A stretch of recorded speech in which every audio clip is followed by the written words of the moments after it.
today and talk about what's happening in Brazil. This is something that we no longer have in our nation. We no longer have the privilege of saying the truth, saying what we think, and giving our opinion. So to start, I'd like to ask you a simple question. Is Venezuela a democracy or a dictatorship? I believe all of you here today agree with me that Venezuela is not a democracy. It's far from it. It's a dictatorship. But then I have another question.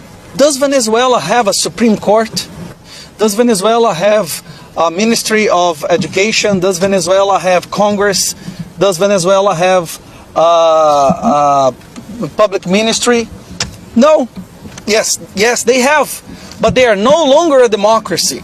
Because all these institutions that are valuable for a democracy have been kidnapped and are served as an instrument of oppression. They are served only as to arrest and oppress people for their opinions. And what we have today in Brazil is exactly the same thing. Our Supreme Court in Brazil does not protect the Constitution anymore. As a matter of fact, they are releasing drug dealers, they are releasing criminal leaders of trafficking, and they are putting in prison congressmen, simple people, for their opinions. The reason why the leader of opposition is not here today, Carlos Jordi, the leader of the opposition in our Congress is not here today because he had his passport seized. He can no longer leave his country to tell the world what's happening in Brazil.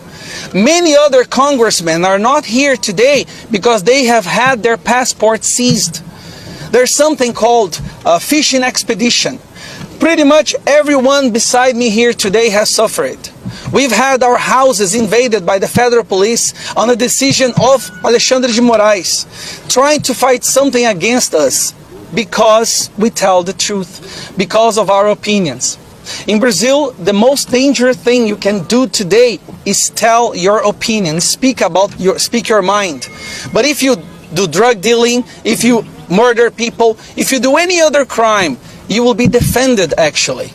So we are here today using this platform that you so gratefully gave us to tell the world that Brazil is no longer a democracy.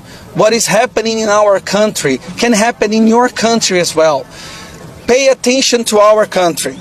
There was a poll conducted recently in Brazil to 3,000 people, I believe, asking them if they believe they live in a democracy or if they live in a dictatorship of the judiciary. Believe it or not, half the people answered that we live today under dictatorship of judiciary. Half the population of our country understands that Brazil is no longer a democracy. More than half of the congressmen also believe that, also understand that, but they are afraid to act. And the reason they are afraid to act is because the moment we try to pass a bill giving back to Congress the leadership or the right to pass bill or to legislate, we immediately suffer intimidation. Phone calls from ministers of the justice harassing and threatening congressmen if they don't do exactly what the Supreme Court says.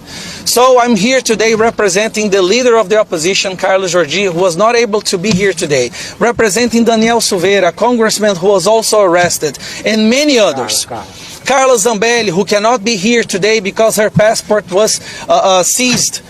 This can no longer continue the way it is. And to finish, I would like you to take a look at the faces of all my friends who are here beside me today. These brave men and women.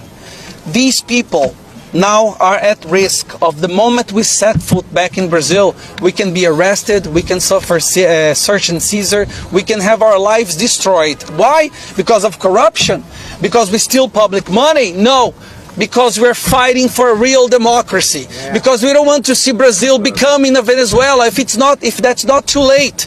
So I would like to thank every congressman and congresswoman who are standing here beside me today for having the courage to come here and commit a crime in Brazil, which is tell the truth. Thank you very much, Congressman.